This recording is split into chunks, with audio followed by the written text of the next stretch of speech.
चिंता संतानहंतारो यत्पादाम्बुजरेणवः श्रियानां निजाचार्यान् प्रणमामि मुहुर्मुहुः।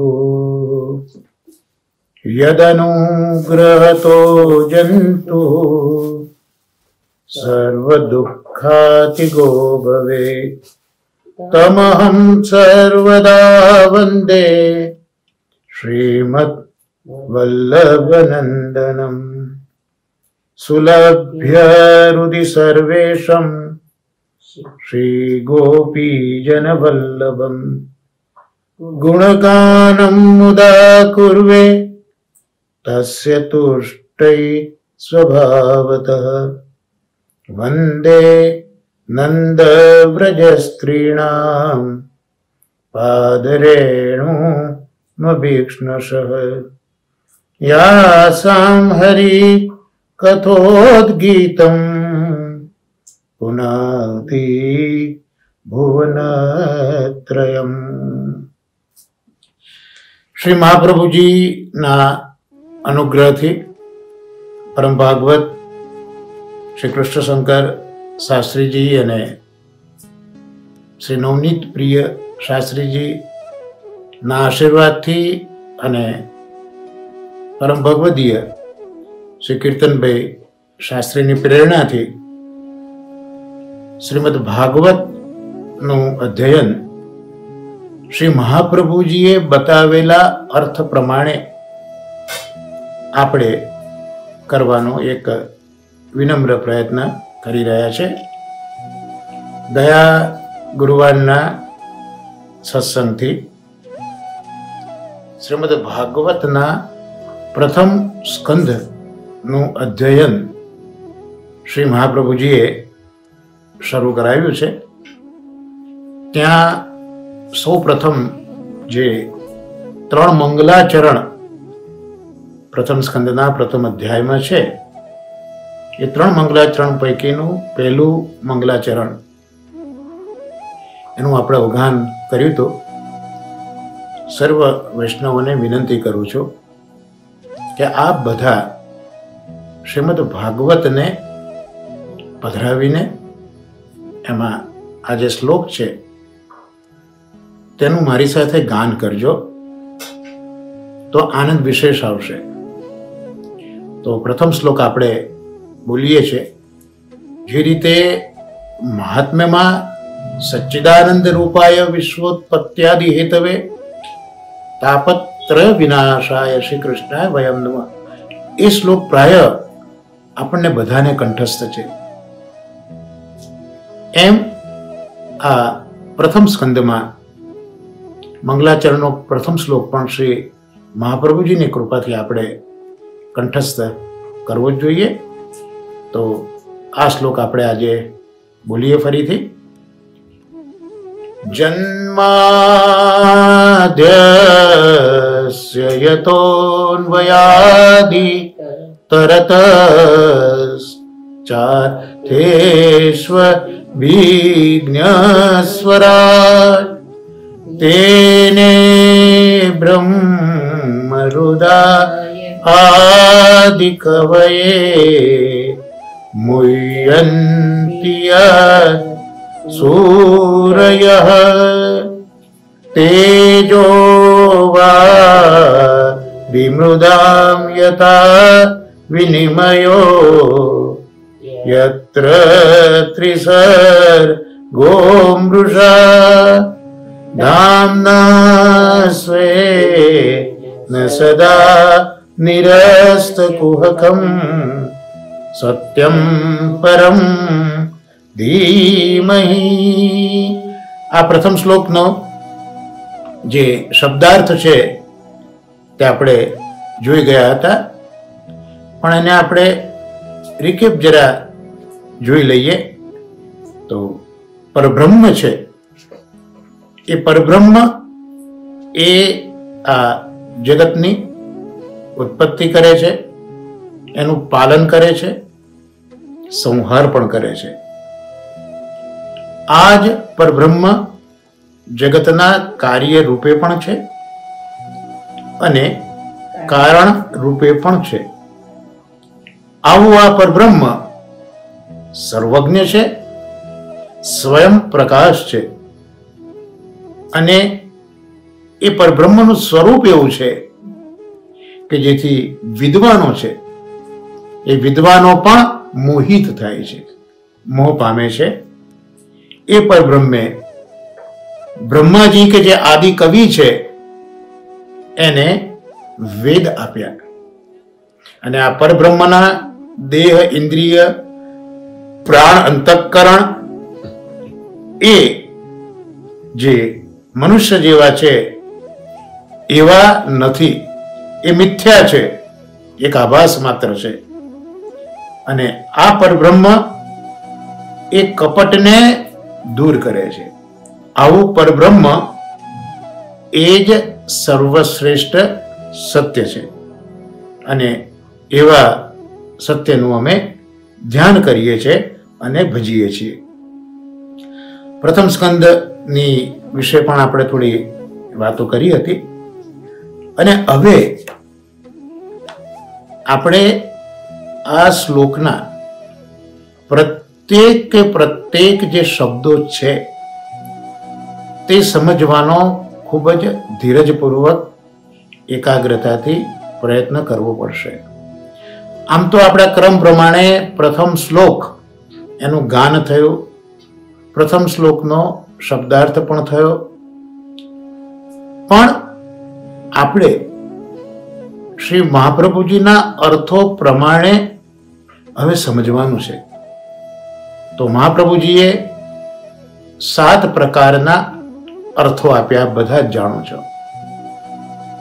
સમગ્ર શાસ્ત્રનો અર્થ, સ્કંદનો અર્થ, પ્રકરણનો અર્થ, અધ્યાયનો અર્થ, વાક્યાર્થ અથવા શ્લોકાર્થ, શબ્દાર્થ અને અક્ષરાર્થ, આ 7 અર્થો.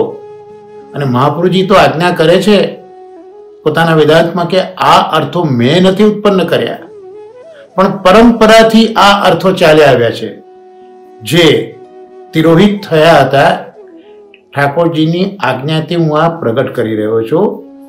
એટલે આ 7 અર્થો આપણે જાણીએ તો જ શ્રીમદ ભાગવતને શ્રી મહાપ્રભુજીએ સમજાવ્યો તે પ્રમાણે સમજી શકીએ.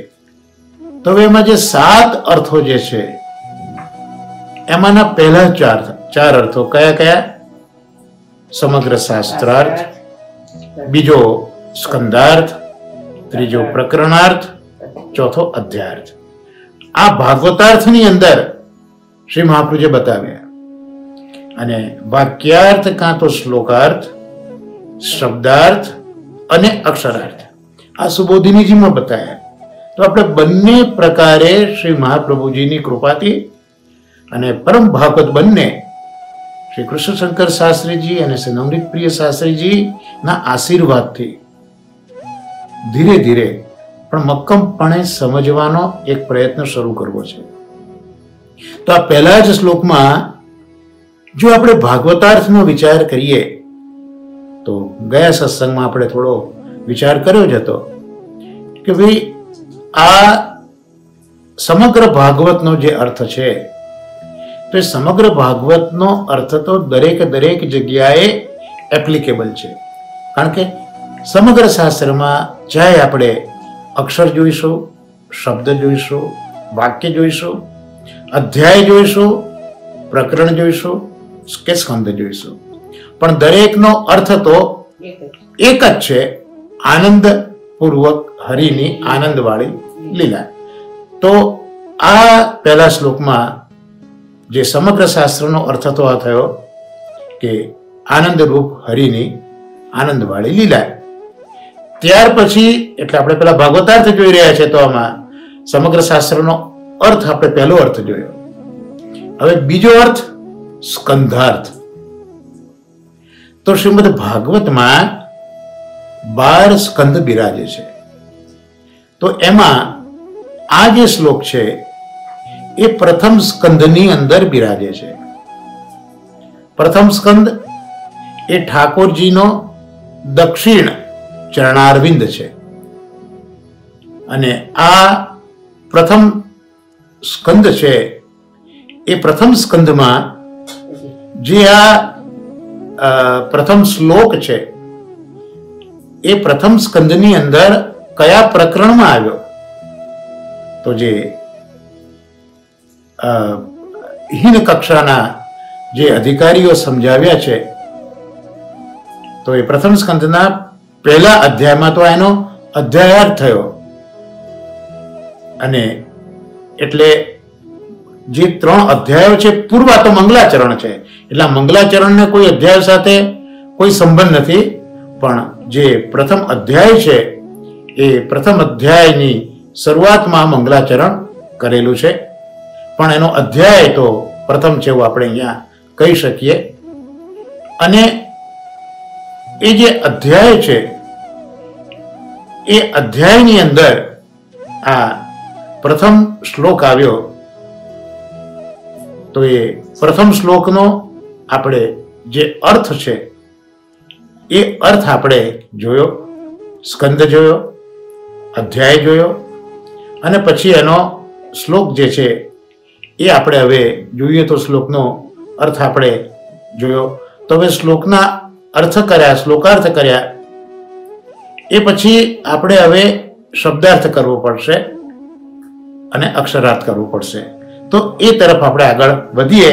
તો શ્લોકાર્થ તો આપણે જોઈ લીધો, અધ્યાય વિશે પણ જોઈ લીધું, પ્રકરણ વિશે પણ જોઈ લીધું, શાસ્ત્રનો અર્થ તો જોઈ જ લીધો. તો હવે પ્રત્યેક જે શબ્દ છે એ શબ્દનો અર્થ મહાપ્રભુજીએ જે રીતે સમજાવ્યો છે તે સમજવાનો પ્રયત્ન કરીએ. શાસ્ત્રજીએ રસાસ્વાદમાં પણ ખૂબ સુંદર છણાવટ કરી છે મહાપ્રભુજીના અર્થોની. તો શ્લોક તમે જોતા જાઓ. શરૂઆત છે જન્માધ્યસ્ય. તો જન્માધ્યસ્ય એટલે સંધિ જો છૂટી પાડીશું તો જન્માદિ વત્તા અસ્ય. તો આ અસ્ય એટલે શું? તો અસ્યના જુદા જુદા વિદ્વાનો જુદો જુદો અર્થ કરે છે. એમાં મહાપ્રભુજીના મતે શું અભિપ્રેત છે એ પણ આપણે જોઈશું.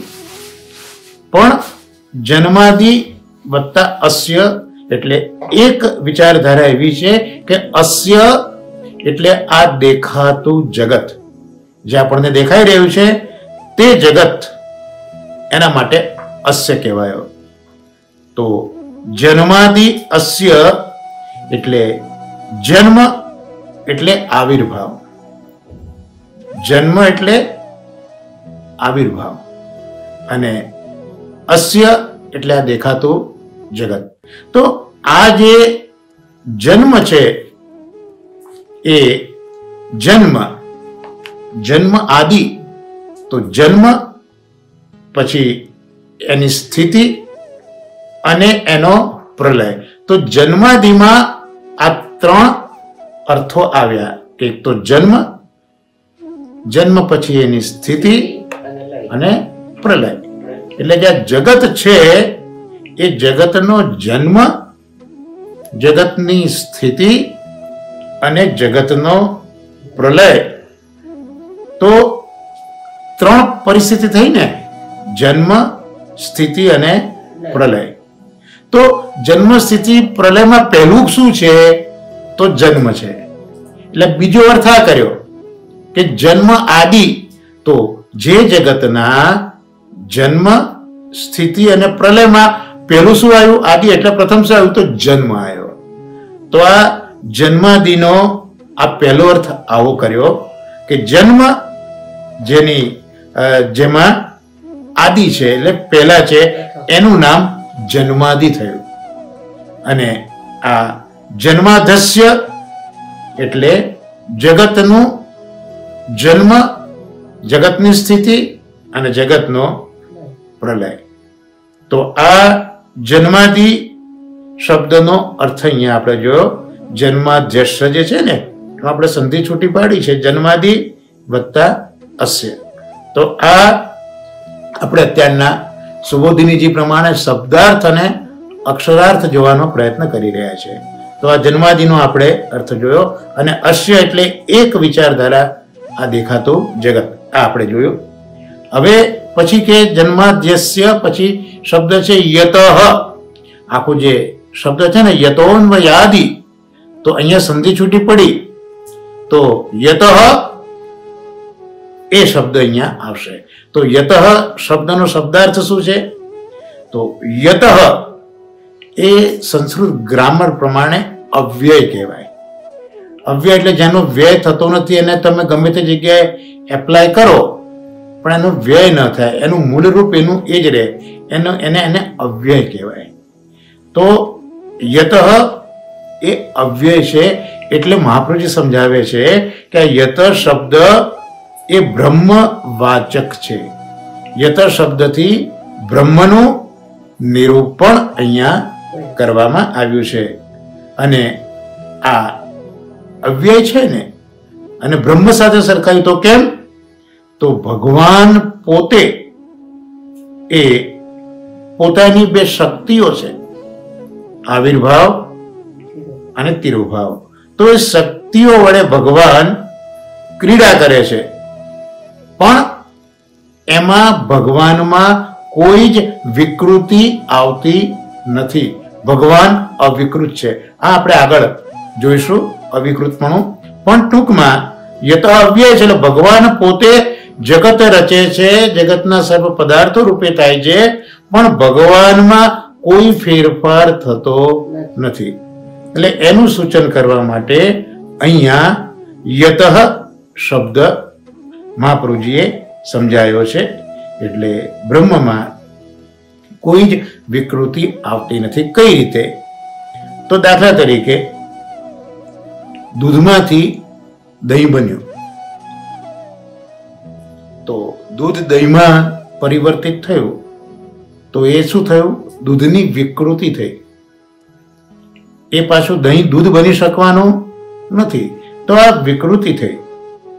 સોનાનું ઘરેણું છે, તો સોનામાંથી ઘરેણું બન્યું, પણ ઘરેણું પાછું તોડીએ તો સોનું બની જાય, તો ત્યાં વિકૃતિ નથી. દૂધમાંથી દહીં થવું તે વિકૃતિ છે, સ્વરૂપ બદલાયું ને.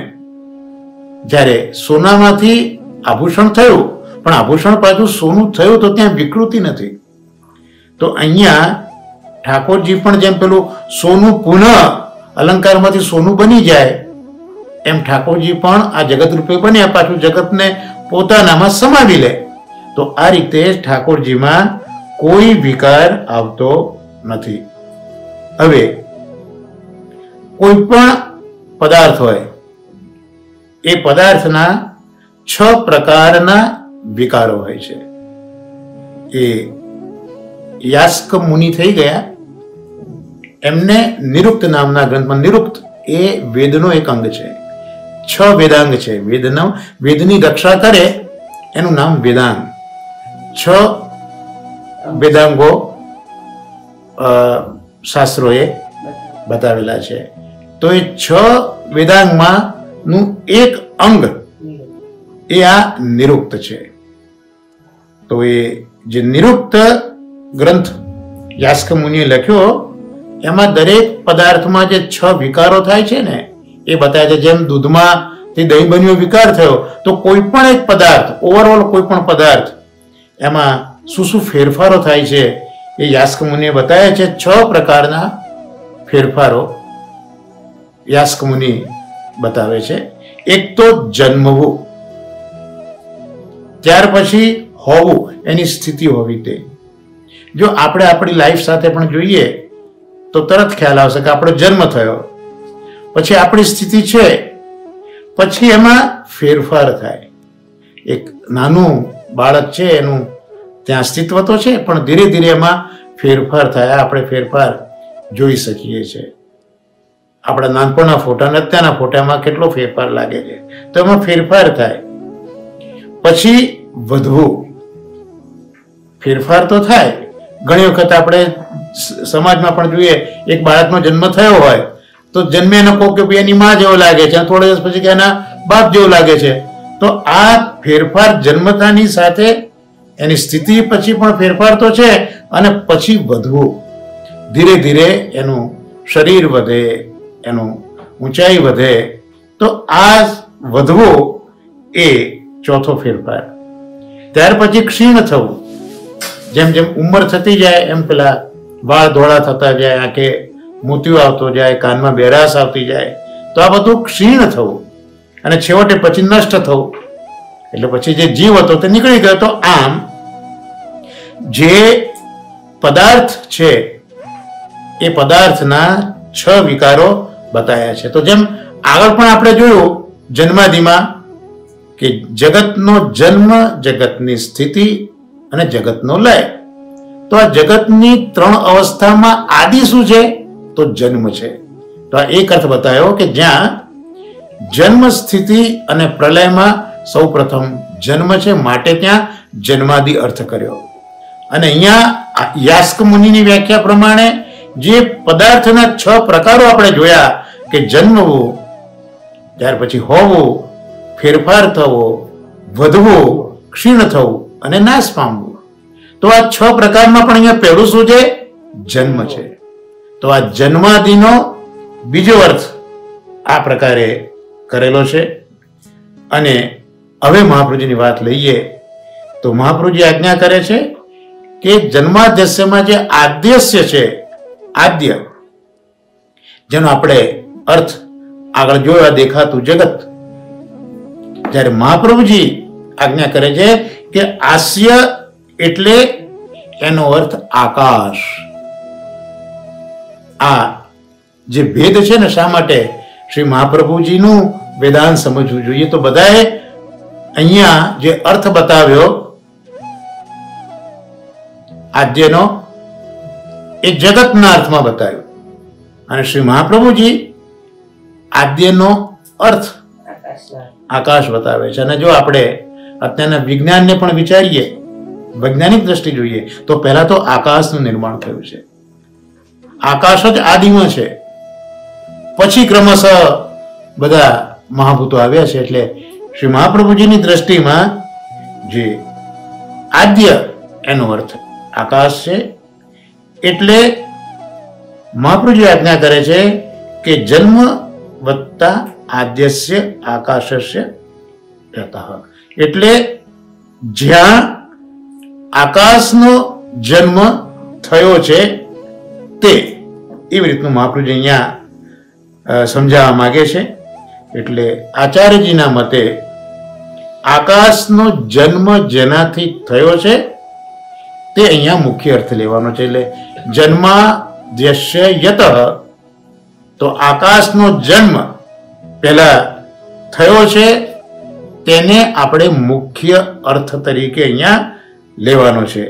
એટલે અહીંયા જે 3 પરિસ્થિતિ હતી, જન્મ, સ્થિતિ અને લય, તો અહીંયા જન્મની મુખ્યતા છે. સ્થિતિ અને પ્રલય આ શબ્દમાં દેખાતા નથી. એટલે જન્મ છે એની મુખ્યતા છે. તો પછી સ્થિતિ અને લય એ ક્યાં ગયા? તો મહાપ્રભુજી ગાયત્રી મંત્ર ઉપર ભાષ્ય લખ્યું છે શ્રી મહાપ્રભુજીએ. તો ગાયત્રી મંત્ર તમે જો જાણતા હો તો પેલું ઓમ ભૂભુ સ્વઃ તત્, પછી સવિતુઃ વરેણ્યમ અને ભર્ગ દેવસ્ય. તો આ જે આખો શ્લોક જે છે, એટલે આ પ્રથમ જે શ્લોક છે એમાં મહાપ્રભુજી એવું સમજાવે છે કે ગાયત્રી મંત્રનો અર્થ એ અહીંયા વ્યાસ મહર્ષિજીએ વણી લીધો છે. તો જેમ ગાયત્રીમાં જે સવિતુઃ શબ્દ એ પ્રથમ આવ્યો, તો એ સવિતુઃ શબ્દથી પ્રસવ એટલે જન્મ કયો. જેમ અહીંયા જન્માદિમાં પણ જન્મ પહેલો કયો, તો અહીંયા સવિતુઃ પદથી પહેલા પ્રસવ એટલે જન્મ કયો. અહીંયા ગાયત્રીમાં પણ એટલે જન્મ પહેલા કયો, સ્થિતિ અને લયને પહેલા કયા નથી ગાયત્રી મંત્રમાં. તો એ સ્થિતિ ક્યાં બતાવી ગાયત્રીમાં? તત્સવિતુર વરેણ્યમ ઓમ ભૂભુવઃ સ્વઃ તત્ સવિતુ વરેણ્યમ. તો સવિતુ ત્યાં પ્રસવ જન્મ થયો, વરેણ્યમ શબ્દથી ત્યાં સ્થિતિ બતાવી. અને ભર્ગો દેવસ્ય, ભર્ગ શબ્દ જે ત્યાં વાપર્યો છે ત્યાંથી લયનું સૂચન કર્યું છે. એટલે જેમ ગાયત્રી મંત્રમાં પહેલા જગત જન્મનું વર્ણન કર્યું અને પછી સ્થિતિ અને લયનું વર્ણન કર્યું, એમ આ શ્લોકની અંદર પણ પહેલા જન્મનું વર્ણન કર્યું છે અને પછી સ્થિતિ અને લયનું વર્ણન કરવામાં આવશે. એટલે આ પ્રત્યેક શબ્દ અને અક્ષરો જોઈશું તો આપણને એ એમાંથી પ્રાપ્ત થશે. પણ અત્યારના સમજવાનું એટલું છે આપણે કે પ્રથમ શ્લોકની અંદર વ્યાસ મહર્ષિજીએ ગાયત્રી જે બીજ છે એ ગાયત્રી મંત્ર રૂપી બીજ અહીંયા મૂક્યો છે. અને મહાપ્રભુજી તો ત્યાં સુધી આજ્ઞા કરે છે, જે શાસ્ત્રીજી અવારનવાર કથામાં કહે છે કે જો આ જન્માદ્યસ્ય એ મંગલાચરણનો એક શ્લોક આપણે સરખી રીતે સમજી લઈએ તો શ્રી ભાગવતના 18,000 શ્લોકોનો જે સાર છે એ વ્યાસ મહર્ષિજીએ આ એક જ શ્લોકની અંદર વણી લીધો છે. એટલે એક સાગરને ગાગરમાં વ્યાસ મહર્ષિજીએ ભરી દીધો છે.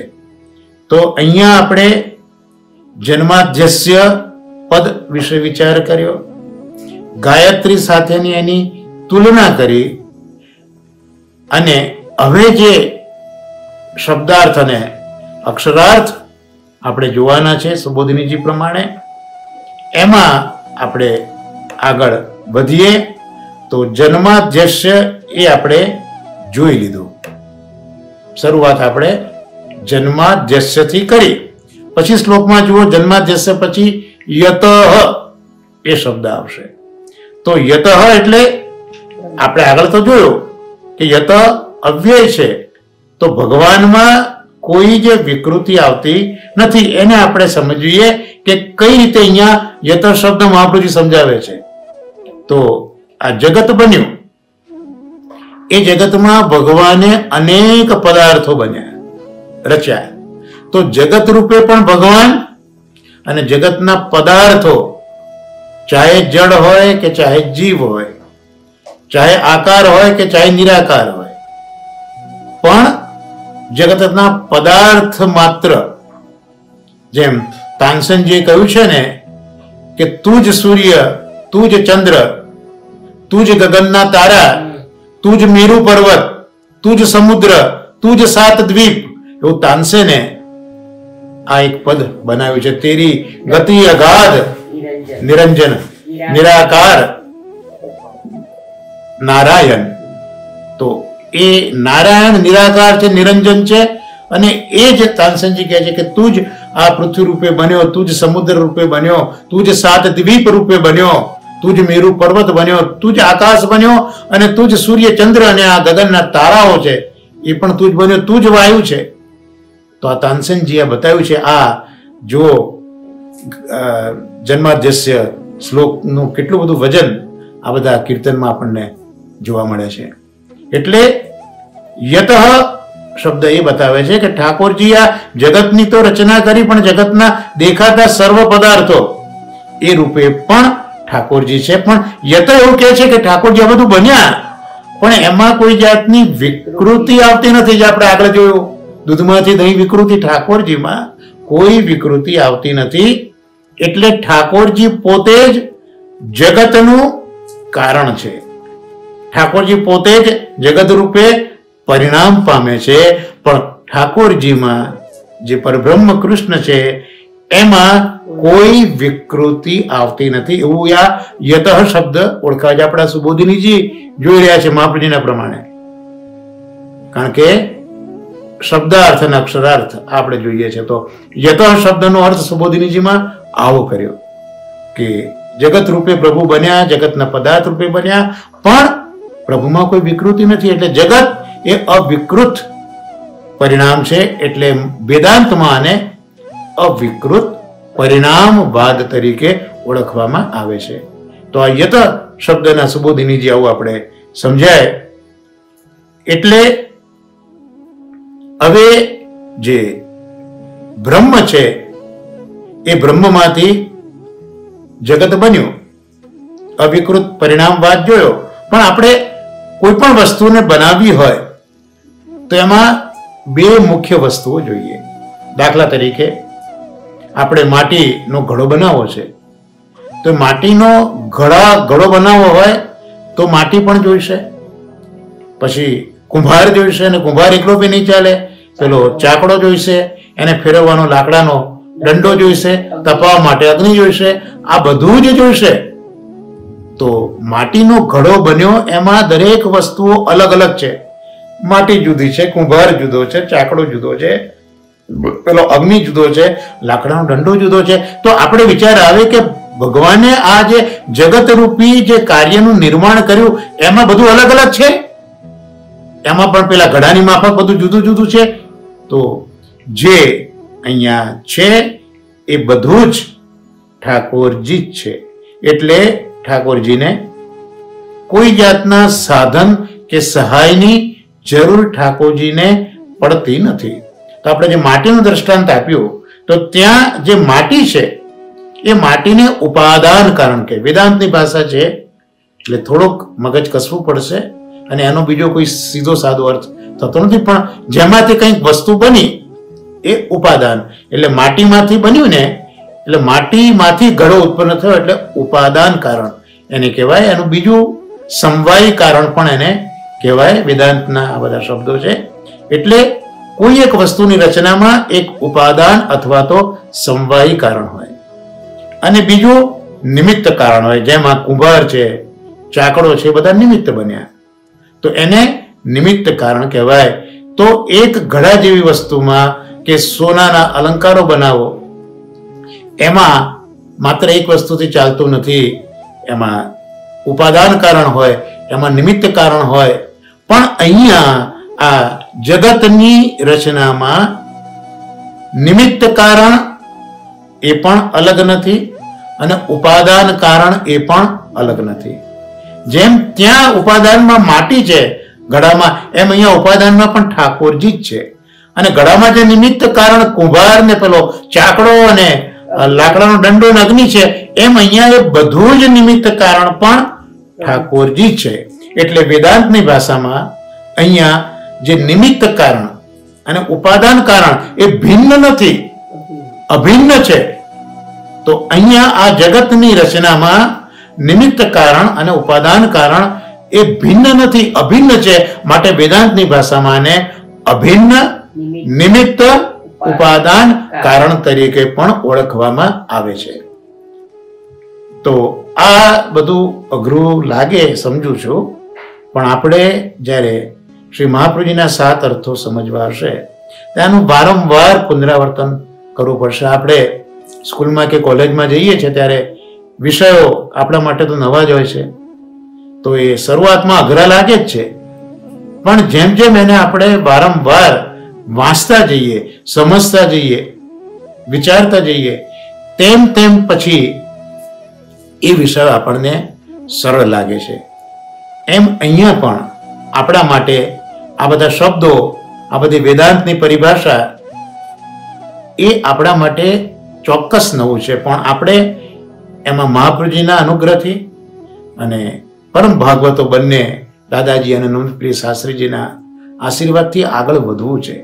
એટલે થોડીક મહેનત આપણે બધાએ કરવી પડશે. તો આ જગત એ ઠાકોરજી અભિન્ન, જુદા નથી, જે ભિન્ન નથી, એવું નિમિત્ત અને ઉપાદાન કારણ અહીંયા બતાવવામાં આવ્યું છે. ત્યાર પછી આપણે જે યતની વાત કરી, તો યત સાથે શબ્દ છે અન્વયાદિ તરત. શ્લોક જુઓ, જન્માદ્યસ્ય યતોન્વયાદિ તરત. એટલે અહીંયા સંધિ છૂટી પડશે, યત અન્વયાદ અને ઇતિરત, આટલું છૂટું પડશે. તો અહીંયા જે અન્વયાત જે શબ્દ મૂક્યો તો એ છે ઉપાદાન કારણ. એટલે ઠાકોરજી પોતે જ ઉપાદાન કારણ બન્યા છે એ સૂચવવા માટે વ્યાસ મહર્ષિજી અહીંયા અન્વયત શબ્દ મૂકે છે, એટલે ઠાકોરજીની પોતાની સત્તાનું સૂચક અહીંયા છે. એટલે આપણે અત્યારના સુબોધિનીજી શબ્દાર્થ જોઈ રહ્યા છે. એટલે અન્વયનો અર્થ થશે ઉપાદાન કારણ અથવા તો સમવાય કારણ. એટલે ઠાકોરજી પોતે જ આ જગતના ઉપાદાન કારણ રૂપ છે કે સમવાય કારણ રૂપ છે એ સમજાવવા માટે વ્યાસજીએ અહીંયા અન્વયાત શબ્દ મૂક્યો છે. અને પછી કહ્યું ઇતરત, તો જે નિમિત્ત કારણ છે, જ્યાં ત્યાં જે કુંભાર અને ચાકડો અને અગ્નિ બધા નિમિત્ત કારણ છે, એમ અહીંયા ઇતરત શબ્દથી વ્યાસ મહર્ષિ જેવું કહે છે કે આ જગતની રચનાનું જે કાર્ય છે એમાં નિમિત્ત કારણ પણ આ પરબ્રહ્મ જ છે, કૃષ્ણ જ છે, એવું અહીંયા બતાવવામાં આવ્યું. તો અહીંયા કાર્ય એ માટીનો ઘડો અને કારણ માટી અને કુંભાર, એ બધા તત્વો જે આપણે જોયા તે તો એ અલગ અલગ છે. જ્યારે અહીંયા ઉપાદાન કારણ એ પણ ઠાકોરજી છે, બ્રહ્મ છે, જે કાર્ય રૂપે છે, અને કારણ રૂપે પણ ઠાકોરજી પોતે એટલે કે બ્રહ્મ જ છે. તો કાર્ય અને કારણ, માટી છે એ કારણ છે અને ઘડો એ કાર્ય છે. તો માટી જુદી છે, કાર્ય પણ જુદું છે. તો અહીંયા કાર્ય અને કારણ એ જુદા છે, જ્યારે અહીંયા જે ઠાકોરજી છે એમાં કાર્ય કારણ જુદા જ નથી. ઠાકોરજી જ કારણ છે અને ઠાકોરજી પોતે જ કાર્ય છે. એટલે જ આપણા વેદાંતમાં જગતને સત્ય કહ્યું, કારણ કે જગત રૂપે ઠાકોરજી જ વિલસે છે અને ઠાકોરજી એ સત્યાત્મક છે. માટે આ જગત છે એ ઠાકોરજીનું આદિ ભૌતિક સ્વરૂપ હોવાથી એ પણ સત્ય છે. માયાવાદીઓ જેમ એને માયિક કહે છે, જૂઠું કહે છે, એવું નથી, એવું મહાપ્રભુજી આ જન્માદ્યસ્ય શ્લોકના અંતર્ગત આ પુરવાર કરી રહ્યા છે. અને આવા જે બ્રહ્મ છે, તો તમે જુદી જુદી વસ્તુઓ, એક તમે ફેક્ટરી બનાવો, તેમાં જુદા જુદા માણસો હોય, એ જુદા જુદા કાર્ય કરતા હોય, તો ભાઈ એમને શું જરૂર છે એનું જ્ઞાન તમારે કરવું પડે. જ્યારે ઠાકોરજીને એની જરૂર નથી, કારણ કે સર્વજ્ઞ છે. પછી જે શબ્દ આવશે જે ઇતરત પછી અર્થેષ્વભિજ્ઞ અને સ્વરાટ, તો ઠાકોરજી તો પોતે સર્વજ્ઞ છે, બ્રહ્મ સર્વજ્ઞ છે. એટલે આ સૃષ્ટિની રચના કરી, એમાં જે પદાર્થો છે, પદાર્થોને શું જોઈશે, તો આ બધું જ જ્ઞાન ઠાકોરજીને છે. કોને ક્યારે શું જોઈશે એ ઠાકોરજી જાણે છે. બધાના પુરુષાર્થ શું છે એ ઠાકોરજીને ખબર છે. માટે ઠાકોરજી એ સર્વજ્ઞ છે. એટલે દરેક પદાર્થનું શું પ્રયોજન છે એનું જ્ઞાન ઠાકોરજીને છે. અને પોતે સ્વરાટ રૂપ છે. સ્વરાટ એટલે પ્રકાશમાન. આવા ઠાકોરજી પ્રકાશમાન છે. મહાપ્રભુજીનો અર્થ એવો સમજાવે છે કે પોતે પોતાના આનંદમાં જ વિહાર કરે છે. એટલે જો આપણા પુષ્ટિ માર્ગની અંદર કહ્યું છે કે ઠાકોરજી સદાય લીલા પરવશ છે, સદાય લીલા કરે છે. એનો અર્થ એ થયો કે આ સ્વરાટ રૂપ છે. એટલે પોતાના જે નિજ આનંદ છે, સ્વરૂપનો આનંદ છે, એમાં ઠાકોરજી સદાય વિહાર કરે છે. એટલે જે આ પ્રથમ શ્લોકનું પ્રથમ ચરણ જે જોયું, જન્માદ્યસ્ય યતોન્વયાદિ તરતસ ચાર્થે સ્વભિજ્ઞ સ્વરાટ, તો આ પ્રથમ જે શ્લોકાર્થ, આપણે આખો શ્લોકાર્થ જોયો. એ શ્લોકાર્થના આપણે આ શબ્દાર્થ જુદા જુદા પાડીને જોયા, અને એ શબ્દાર્થ જોયા પછીના જે અક્ષરો છે એને પણ આપણે સમજવાનો અહીંયા પ્રયત્ન કર્યો. તો આ પ્રથમ ચરણમાં મહાપ્રભુજી એવું કહેવા માંગે છે કે આ પ્રભુ છે એ જગતમાં બે રીતે વિલસે છે, બે રીતે ક્રીડા કરે છે. કઈ રીતે? એક તો પોતાના રૂપથી ક્રીડા કરે છે અને બીજું પોતાના નામથી ક્રીડા કરે છે. એટલે મહાપ્રભુજી નિબંધમાં આજ્ઞા કરી કે નમો ભગવતે તસ્મૈ કૃષ્ણા અદ્ભુત કર્મણી રૂપ નામ વિભેદેન જગત ક્રીડતી યોયતઃ.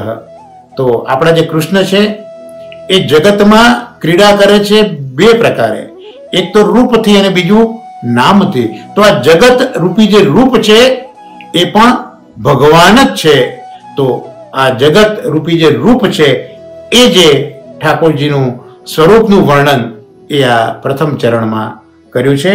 તો તો આજે મને એવું લાગે છે કે આટલું આપણા માટે ઘણું છે.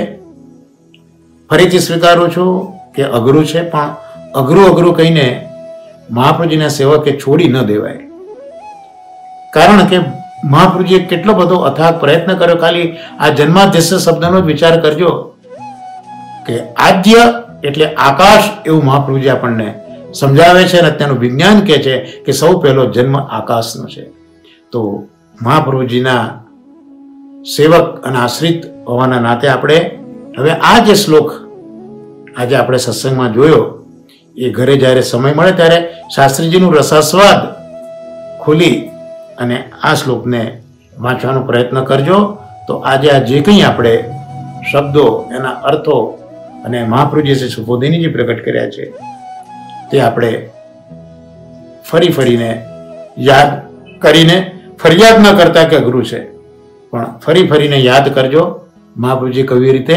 તો ચોક્કસ મહાપ્રભુજી કૃપા કરશે. તો આજનું આપણું જે ભાગવતનો આ સત્સંગ છે એમાં પ્રથમ સ્કંદનો પ્રથમ શ્લોક, પ્રથમ અધ્યાયનો એનું પ્રથમ ચરણ જન્માદ્યસ્ય યતોન્વયાદિ તરતઃ ચાર્થેશ્વ વિઘ્ન સ્વરાટ. તો આ આખું એક વાક્ય છે, એનો વાક્યાર્થ અને શબ્દાર્થ શ્રી મહાપ્રભુજીના વેદાંત પ્રમાણે આપણે સમજવાનો પ્રયત્ન કર્યો. અને હવે આજનો જે બીજો આપણો સત્સંગનો પ્રકાર છે એમાં પુરુષોત્તમ સહસ્રનામ સ્તોત્ર છે. એમાં 11મો નામ મહાપ્રભુજી પ્રગટ કરે છે, ભક્તોદ્ધાર પ્રયત્નાત્મા. પુસ્તક બિરાજતો તો 71મા પેજ ઉપર તમે જોજો. તો ભક્તોદ્ધાર પ્રયત્નાત્મા એના અર્થો પંચમલાલ શ્રી રઘુનાથજી મહારાજે આ રીતે કર્યા છે કે ઠાકોરજી પ્રયત્નશીલ છે, પ્રયત્નાત્મા. ઠાકોરજી પ્રયત્નશીલ છે. શેમાં પ્રયત્નશીલ છે? ઉદ્ધાર પ્રયત્નાત્મા. ઉદ્ધાર કરવામાં પ્રયત્નશીલ છે. પણ કોનો ઉદ્ધાર? તો ભક્તોદ્ધાર પ્રયત્નાત્મા. એટલે ભક્તના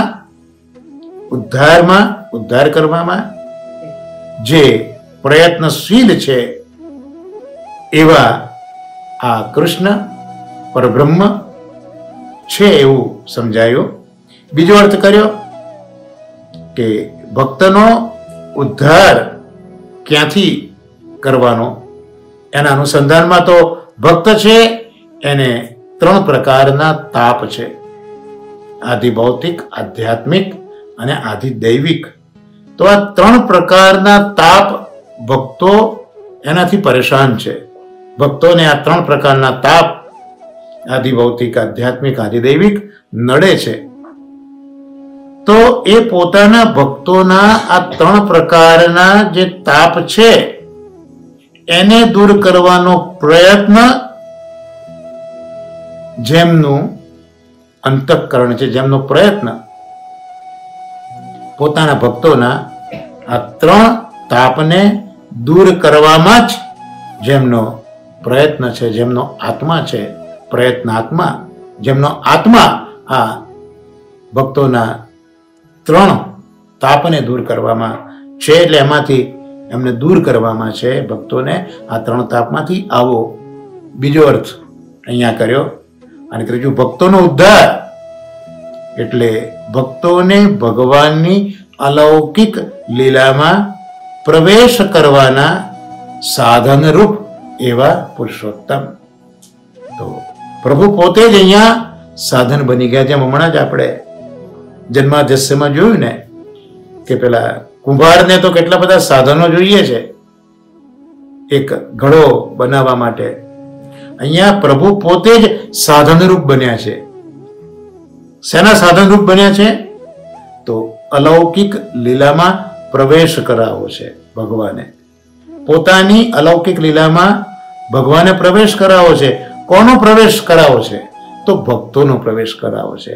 ભગવાનનો એક સ્વભાવ છે કે ભક્તો માટે ભગવાન બધું જ કરતા હોય છે. આ ભગવાનનું ઐશ્વર્ય છે. એટલે ભક્તોનો ઉદ્ધાર એટલે પોતાની લીલામાં પ્રવેશ કરાવવો તે. તો આ 3 પ્રકારના અર્થો અહીંયા આ 11મા નામ ભક્તોદ્ધાર પ્રયત્નાત્મા, એમાં શ્રી રઘુનાથજી અહીંયા પ્રગટ કરે છે પુરુષોત્તમ સહસ્ત્રનામ સ્તોત્રમાં. તો એનું થોડુંક વિશેષ વિવેચન આપ શ્રી જે સમજાવે છે તેમાં જોઈએ તો ભગવાનમાં કેટલાક દૈવી ગુણો છે. ભગવાનના દૈવી ગુણો કયા કયા છે? એક તો કૃપા કરવી તે, બીજો અનુગ્રહ કરવો તે, અને ત્રીજું વાત્સલ્ય. જેમ માં પોતાના દીકરા માટે કેવું વાત્સલ્ય રાખે છે. વાત્સલ્ય તો ભાવ કયો છે ને આપણા પુષ્ટિ માર્ગમાં. તો ભગવાનમાં કૃપા પણ છે, અનુગ્રહ પણ છે અને વાત્સલ્ય. આ બધા દૈવી ગુણો છે. એમાં કૃપાને થોડું સમજીએ. આમ તો કૃપા, અનુગ્રહ આ બધું લગભગ આપણને એક સરખું લાગે. અનુગ્રહને પણ આપણે કૃપા જ કહીએ છીએ, પણ એમાં થોડાક ભેદ છે. તો કૃપા જે શબ્દ છે એ સંસ્કૃતના ધાતુ કૃપુ સામર્થ્ય, એટલે ભગવાનનું સામર્થ્ય એનો અહીંયા ઉલ્લેખ છે. તો ભગવાનનું સામર્થ્ય કૃપામાં, ભગવાનનું સામર્થ્ય શું કરે? તો ભગવાન પોતે એ પોતાના સામર્થ્યના ગુણથી વ્યક્તિને સમર્થ બનાવી દે. એક લાચાર વ્યક્તિઓ જેમ પંગુમ લંઘાય તે ગિરિમ મુખમ કરોતિ વાચાલમ, એક ન બોલનારો જેને વાણી નથી એવા માણસને વાણી આપી દે કે જે લંગુ છે, નથી ચાલી શકતો, એને પર્વત ઓળંગાવે છે. તો આ કોણ કરે છે? આ ભગવાન કરે છે. અને ભગવાન કેમ કરે છે? આ જ ભગવાનની કૃપા છે. અને કૃપાનો સાચો અર્થ ભગવાનનું સામર્થ્ય. એ ભગવાનનું સામર્થ્ય એવું છે કે પોતાના આ ભક્તને પણ સામર્થ્ય વાળો બનાવી દે છે. અને એ ભક્ત જ્યારે સામર્થ્ય વાળો બને એટલે શું થાય કે પછી એ ભક્ત બાપડો, બિચારો કે લાચાર બનતો નથી. એટલે જ મહાપુરુષો ભગવાન પાછળ એવું માગે છે કે મારા દુઃખ દૂર થાય એવું હું માગતો નથી, પણ મારા જે દુઃખ છે એનો સામનો કરવાનું સામર્થ્ય તમે મને આપજો. આ કૃપાની યાચના સમજુ જ્ઞાનીઓ, ભક્તો, મહાપુરુષો કરે છે કે મારે દુઃખના રોદણા નથી રડવા. જે મારા ભાગ્યમાં છે, તમે જે નિર્મિત કર્યું છે, તમે જ આપ્યું છે, પણ એને સહન કરવાની શક્તિ મને પ્રભુ તમે આપજો. મારા દુઃખને, મારી પીડાને હું દૂર કરવા માટે નથી વિનંતી કરતો, પણ એ જે મારા ભાગ્યથી આવ્યું છે કે તમારી ઈચ્છાથી આવ્યું છે, ભાગ્યવશ હોય કે ભગવદ ઈચ્છાથી હોય, જે પરિસ્થિતિ છે એ પરિસ્થિતિને હું સહન કરું આવું સામર્થ્ય આપો, આવું મોટાઓ જ્ઞાનીઓ માગે છે. તો આ કૃપુ સામર્થ્ય તે એટલે પેલો જે ભક્ત છે બિચારો બાપડો લાચાર નથી બનતો. ત્યાર પછી બીજો અર્થ કર્યો કૃપુ દૌર્બલ્ય. દુર્બલતા એક બાજુ આ જ ભગવાનનો વિરુદ્ધ ધર્માશય કે પ્રભુ સમર્થ પણ છે અને પ્રભુ દુર્બલ પણ બને છે. તો ભગવાન દુર્બલ કેમ બને? તો જ્યારે ભક્તનો સ્નેહ જોઈ ને, એ ભક્તનો સ્નેહ જોઈને ભગવાન સ્વેચ્છાથી જ દુર્બલતા સ્વીકારી લે છે. જેમ નંદ બાવાને ત્યાં પ્રગટ થયા તો જે પ્રભુના નેત્રો એ ચંદ્ર અને સૂર્ય છે, તો ચંદ્ર અને સૂર્યનું પ્રકાશ જેના ઠાકોરજીના નેત્રો છે, એવા નેત્રોને અંદર પ્રકાશ આપવા માં યશોદા અંજન આંચે, કારણ કે ભાઈ આંખોમાં તમે અંજન આંચો તો આંખો તેજસ્વી બને. તો હવે ભાઈ જે પ્રભુના તેજથી લીધે, તેજના લીધે સૂર્ય અને ચંદ્ર પ્રકાશતા હોય એને આંખમાં કંઈ આંજવાની જરૂર ખરી? પણ કૃપા દૌર્બલ્ય, પ્રભુ સ્નેહવશ દુર્બલતા સ્વીકારી લે છે.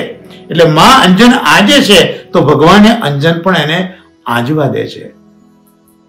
ભગવાન 3 ડગલામાં આખી પૃથ્વી માપી લેતા હોય, 1 ડગલામાં પૃથ્વી માપતા હોય અને 3 ડગલામાં સમગ્ર વિશ્વ માપી લેતા હોય, એ ભગવાન નંદ બાબાના ઘરનો ઉંબરો પણ ઓળંગી શકતા નથી. પેલા વ્રજ ભક્તો એમના 2 હાથ ઝાલીને એમનો ઉંબરો ઓળંગાવે છે. જે ભગવાન છે એમને ત્યાં તો કામધેનુ જેવી ગાયો પણ છે, એનું દૂધ પીવા રાજી નથી, પણ માનું દૂધ પીવા એ રાજી છે. તો આ કૃપુત દૌર્બલ લે. મારો કહેવાનો પ્રયત્ન આ છે, આ બધા પ્રસંગોથી. અને સુરદાસજીના પદમાં આપણે વચ્ચે પણ મહાત્મામાં વિરુદ્ધ ધર્માશ્રય આપણે એક વખત સત્સંગમાં જોયો છે. તો કૃપુ દુર્બલ લે. તો ભગવાન જયારે સ્નેહવશ થાય ને ત્યારે દુર્બલ પણ બની જાય. એટલે જ રસખાનજીએ કીધું, તાએ આહિર કી છોહરિયા છછિયા પર છાછપે નાચ નચાવે. તો આ ભગવાન જેને વેદ પુરાણ કોઈ વર્ણવી શકતું નથી, કોઈ ગાઈ શકતું નથી, એને આહિર કી છોહરિયા છછિયા પર છાછપે નાચ નચાવે. તો ભગવાન અહીંયા દુર્બલ બની ગયા. કૃપા છે પણ ભક્તવશ અહીંયા દુર્બલતા પ્રગટ કરી છે. તો આ વિરુદ્ધ ધર્માશ્રય ભગવાન છે. આમ તો ભગવાન નિર્દોષ છે, પણ પોતાના ભક્ત માટે પ્રભુ સામર્થ્યનું પણ દાન કરે છે અને પોતાના ભક્ત માટે ભગવાન દુર્બલતા પણ સ્નેહવશ સ્વીકારે છે. આ જ પ્રભુનો નિર્દોષ હોવા છતાં પોતાના ભક્તો માટેનો પક્ષપાત પણ છે, એવું મહાપ્રભુજી સમજાવે છે. હવે અનુગ્રહની વાત, આપણે કૃપાની વાત તો જોઈ. હવે અનુગ્રહ શું છે? તો સુબોધિનીજીમાં આપણે આજે સુબોધિનીજી વાત કરી, એમાં 10મો સ્કંદ જયારે આવશે નિરોધ લીલા, એમાં 10મો અધ્યાય આવશે અને એમાં 21મા અધ્યાયની 21મી કારિકામાં 21મા શ્લોકમાં શ્રી મહાપ્રભુજીએ અનુગ્રહની વ્યાખ્યા બહુ સુંદર આપી. અનુગ્રહસ્તુ પરદોષાણામ સ્વીકારઃ. અનુગ્રહ કોને કહેવાય? તો પારકાના દોષોનો સ્વીકાર કરે એનું નામ અનુગ્રહ. સામેની વ્યક્તિ એ જેવી છે, જેવા દોષવાળી છે એવી જ્યારે ભગવાન અપનાવી લે, ભગવાન એવું ઈચ્છે અને એ ભગવાન ઈચ્છે. આજે મહાપ્રભુજીની કૃપાથી આપણને ભગવાને સ્વીકાર્યા. કેટલા દોષોથી ભરેલા છે, પણ એ દોષો સહિત ભગવાને એમની ઈચ્છા કરી, કોઈની ઈચ્છા નહીં પણ ભગવાન ઈચ્છા કરે છે કે મારે આને સ્વીકારવું છે. આ અનુગ્રહ છે. પણ એ અનુગ્રહ પહેલા બીજા 2 સ્ટેપ છે. એક તો ભગવાન ઈચ્છા કરે છે કે આ દોષ વાળો જીવ છે, મારે એનો સ્વીકાર કરવો છે. ભગવાને પહેલા ઈચ્છા કરી, ઈચ્છા કરીને પ્રભુએ વરણ કર્યું. એટલે જ વરણ સ્તુતિમાં અયમાત્મા ન પ્રવચન એને લભ્ય ન મેધાયા ના બહુના શ્રુતેન યમ એવ એસ વૃણુતે તેને લભ્ય. ભગવાન કોને મળે? સાહિબ કેસે મિલે, જે છે ને અકબર રાજાનો અને હુસાઈનજીનો પ્રસંગ. તો ઠાકોરજી જેને ઈચ્છે એને મળે. તમે ઈચ્છો મારે ઠાકોરજીને મળવું છે, ન મળાય. જેમ એક ચક્રવર્તી રાજા હોય, ઈચ્છે તો પોતાના પ્રજાજનને આવીને મળે, પણ પ્રજાજનને મળવું હોય તો કેટલી મુશ્કેલી પડે. એમ અહીંયા પ્રભુ ઈચ્છે કે મારે આને મળવું છે એટલે એનું વરણ કરે, એને સ્વીકારે, એને ચૂઝ કરે, એનું સિલેક્શન કરે અને એને અનુરૂપ પ્રભુ અનુગ્રહ કરે. તો અનુગ્રહમાં પહેલા ભગવદ ઈચ્છા, પછી એની પસંદગી અને એ પછી પ્રભુ એ જીવના અનુરૂપ અનુગ્રહ કરતો હોય છે. તો અહીંયા અનુગ્રહ શબ્દને પણ ખૂબ સુંદર રીતે સમજાવ્યો છે કે પ્રથમ ભગવદ ઈચ્છા થઈ, ત્યાર પછી ભગવાને વરણ કર્યું અને એ વરણ કરીને ભગવાને જે સ્વીકાર કર્યો એનું નામ અનુગ્રહ છે. ગ્રહ એટલે પકડવું. જો આપણે અનુગ્રહ શબ્દ જ જોઈએ, ગ્રહ એટલે પકડવું, અનુ એટલે પછી. જો થોડું ઘણું પણ આપણને જ્ઞાન હોય વ્યાકરણનું, તો અનુ એટલે પછી. દાખલા તરીકે અનુજ, જેમ લક્ષ્મણ છે એ રામચંદ્રજીના અનુજ કહેવાય. જ એટલે જન્મ્યા, અનુ એટલે પછી. તો રામચંદ્રજી પછી જન્મ્યા માટે એ અનુજ કહેવાય. ઠાકોરજી એ બળદેવજી પછી જન્મ્યા તો ઠાકોરજી અનુજ કહેવાય બળદેવજીના. તો અનુ એટલે પછી એટલો અર્થ તો નક્કી થઈ ગયો. તો અનુગ્રહમાં અનુ એટલે પછી, ગ્રહ એટલે પકડવું. પણ કોના પછી પકડવું? કોના પછી? તો અહીંયા કહ્યું કે પહેલા ભગવાન ઈચ્છા કરે. ઈચ્છા કરીને ભગવાન વરણ કરે, પસંદગી કરે અને પછી પકડે. માટે આ અનુગ્રહ શબ્દ મહાપ્રભુજી પધરાવે છે. આ મહાપ્રભુજીની સ્વતંત્ર વિચારધારા આ વેદાંત શ્રી મહાપ્રભુજીનું છે. અને અનુગ્રહ કેવો પછી? તો ત્યાં પછી કાલ, કર્મ અને સ્વભાવ એનો જે પ્રભાવ છે એમાંથી જીવ બચી શકતો નથી. માત્ર ભગવાનનું સામર્થ્ય એવું છે કે જે આ કાલ, કર્મ અને સ્વભાવ એનું પણ નિવારણ કરી દે છે. આ અનુગ્રહની તાકાત છે. અને કાલ, કર્મ નવ બાંધે રે. તો આ અનુગ્રહમાં આ તાકાત છે કે એના પર કાલ, કર્મ, સ્વભાવ કોઈ પ્રભાવ કરી શકતા નથી. એટલે ભગવાનનો જે વિશેષ ધર્મ છે કે કાલ, કર્મ, સ્વભાવ પોતાના પ્રભાવમાંથી કોઈને છોડતા નથી. એ જ કાલ, કર્મ, સ્વભાવનો પ્રભાવ મહાપ્રભુજીના સેવકો પર લાગતો નથી. આ ભગવાનનો વિશેષ ધર્મ છે જેને મહાપ્રભુજી અનુગ્રહ તરીકે ઓળખાય છે. એટલે આ જે ભગવદ આશ્રય છે એ ભગવદ આશ્રય પણ અનુગ્રહ રૂપ છે.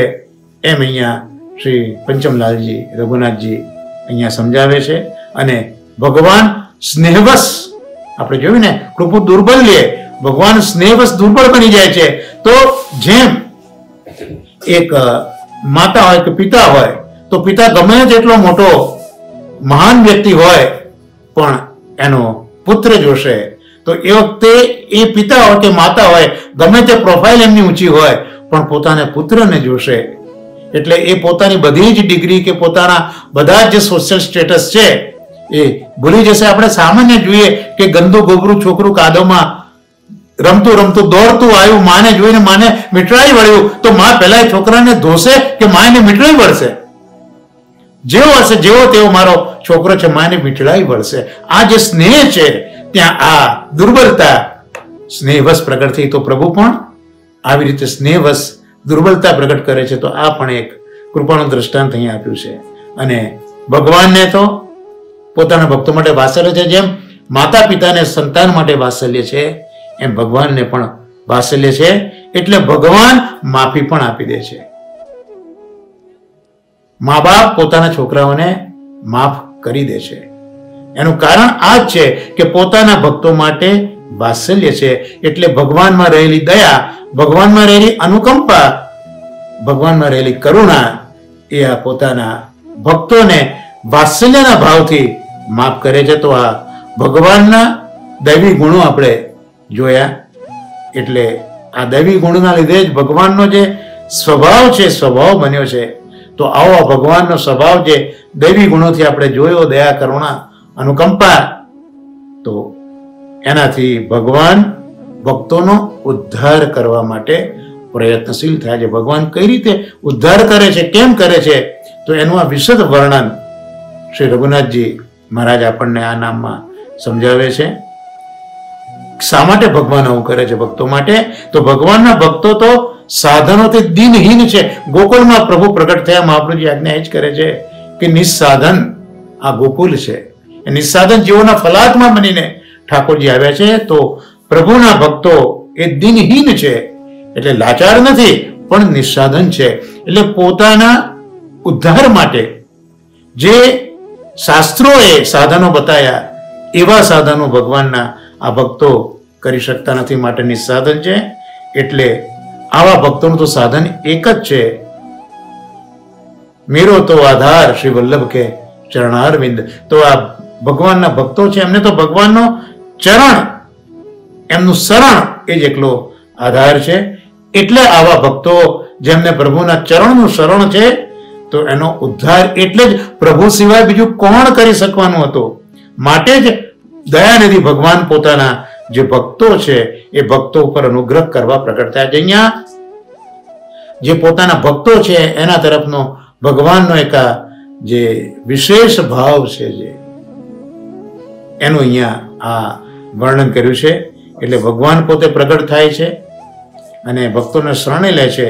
અને શરણે લે છે એટલે સહસ્ર પરિવત્સર જે વીતી ગયા છે એ ભગવાનનો વિયોગ જનિત જે તાપ છે એ તાપ ભગવાન પોતાના જીવોને શરણે લે છે. અને ભગવાન પોતે એ જીવોમાં ઐશ્વર્ય આપે છે. ભગવાન પોતાના ભક્તો આગળ સ્નેહવશ થઈ અને દુર્બલ પણ બની જાય છે. અને ભગવાનમાં રહેલો દયા, કરુણા, અનુકંપાનો આ સ્વભાવ એ પેલા ભક્તોનો તાપ છે દૂર કરે છે. અહીંયા એ જ દ્રષ્ટાંત આપ્યું કે ગોકુલ નિસ્સાધન હતું, એનો ઉદ્ધાર કરવા જ કૃષ્ણ ગોકુલમાં પ્રગટ્યા છે. આમ નિસ્સાધન ભગવદીઓના ઉદ્ધાર માટે જ પ્રભુ વારંવાર ભૂતળ ઉપર પ્રગટ થાય છે, બિરાજે છે. પ્રભુના પ્રાગટ્યનો મુખ્ય હેતુ જ આ છે, પોતાના ભક્તોનો ઉદ્ધાર. અને આ સિવાય બીજો કોઈ ઉદ્દેશ ભગવાનનો હોતો નથી. આથી જ ભક્તોએ પણ આ ભગવાન જ જાણવા યોગ્ય છે. આજે ભાગવતના પ્રથમ શ્લોક ઉપર આપણે ઘણું વિશદ વર્ણન કર્યું. હું સમજુ છું કે તમને ઘણાને એમાં બહુ રસ ન પડ્યો હોય કે એના તરફ બહુ રુચિ ન થઈ હોય, હું સ્વીકારું છું. પણ આ જ ભગવાન જેનું આપણે અહીંયા વર્ણન કર્યું એ જાણવા યોગ્ય છે. બીજું કશું જ જાણવા જેવું નથી. આ ભગવાનને જાણો તો આ ભગવાનને જાણવા હશે તો આ જે અઘરો વિષય છે ભાગવતાર્થ અને સુબોધજીની, તે આપણે જાણવા જ પડશે. એટલે આપણા જેવા વલ્લભના આશ્રિતોએ જાણવા જેવી તો આ એક જ વસ્તુ છે. અને ભગવાન, અને માત્ર જાણવા જેવું નહીં પણ આરાધન કરવા જેવી પણ જો કોઈ વસ્તુ હશે તો એ પણ આ ભગવાન જ છે. એટલે જે આપણે મંગલાચરણ જોઈશું એમાં બીજો શ્લોક જ્યારે આવશે ને, ધર્મ પ્રોજિત, તો એમાં એનો હેતુ અહીંયા જે છે આપણે પછી જોઈશું. તો ટૂંકમાં આ ભગવાન જ જાણવા યોગ્ય છે, આરાધન કરવા યોગ્ય છે. એટલે જ હરિરાયચરણોએ જન્મ વૈફલ્ય નિરૂપણાષ્ટકમાં પહેલા જ કહ્યું કે ના આશ્રિતો વલ્લભાધીશો ન ચ દૃષ્ટા સુબોધિની નારાધિ રાધિકા ના તો વૃથા તજન્મ ભૂતલે. તો મનુષ્ય જન્મ મળ્યો, વૈષ્ણવ કુટુંબમાં જન્મ્યા, પણ વલ્લભના આશ્રિત ન થયા. એટલે અહીંયા પહેલા અનુગ્રહ કરવો પડશે ને, તો આશ્રય કરવો પડશે. ત્યારે ન ચ દ્રષ્ટા સુબોધિની, મહાપ્રભુજીના ગ્રંથોને ભલે અઘરા લાગે, ભલે કંટાળો આવે, પણ જોવા પડશે. તો આશ્રય લીધા પછી આ ગ્રંથો સમજીશું તો પછી વી હેવ રાઈટ નારાધિ રાધિકાના. તો પછી રાધિકાના નાથને આપણે ભજીએ ને, એટલે પહેલા ભગવાનને આપણે જાણવા પડશે. અને એ જાણ્યા પછી ભગવાનનું આરાધન. તો જાણવા માટે શાસ્ત્રો જરૂરી છે. તો આ સાથે આપણે આ આપણા સત્સંગને આજે અહીંયા શ્રી મહાપ્રભુજીના કોમળ ચરણ કમલમાં નિવેદિત કરી અને આશ્રયના પદ સાથે આપણે આ સત્સંગને આજે વિરામ આપીશું. સાથે બોલો, શ્રી વલ્લભ પ્રભુ કરુણા સાગર જગત ઉજાગર ગાઈએ, श्री वल्लभ के चरण कमल की बलि बलि बलि जाइए, वैष्णव सृष्टि समाज संग मिल जीवन को फल पाइए, श्री वल्लभ गुण गाइए, याते रसिक कहाइए, श्री वल्लभ प्रभु करुणा सागर जगत उजागर गाइए। श्री वल्लभाधीश की जय, श्री गोवर्धन नाथ की जय, श्याम सुंदर श्री हमने महारानी की जय। सर्वे वैष्णवों ने मारा वर्षाना भगवत स्मरण वंदन। श्री वल्लभाधीश की जय।